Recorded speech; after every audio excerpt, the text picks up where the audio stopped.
এখন ওইগুলো নিয়ে খুব একটা রিসার্চ করি না, তবে আছে, তবে আগের তুলনায় পরবর্তীতে 4-5% ইনক্রিজ হয়ে যাবে। এখন যে ব্র্যাকেটটাও অনেক বাড়বে, সুতরাং ভয় পাওয়ার কিছুই নাই। যাদের 3 বাচ্চা আছে, যাদের বাচ্চারা স্কুলে যায়, তাদের জন্য ব্যবস্থা আছে যে 19 বছর পর্যন্ত তারা ইনকাম ক্রেডিট নিতে পারবে। আর যার বাচ্চা যদি কলেজে যায় তাহলে 24 বছর পর্যন্ত নিতে পারবে। সুতরাং ভয়ের কিছু নাই। এটা অত্যন্ত মানে এটা আমাদের জন্য সুখবর।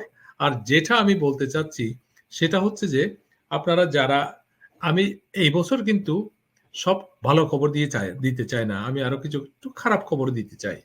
এখন এখন জিনিসটা আমরা সবাই এআই সম্পর্কে একটু অবহিত আছি। AI, artificial intelligence.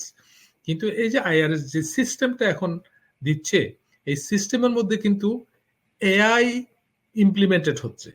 অর্থাৎ আমি সেজন্য আপনাদেরকে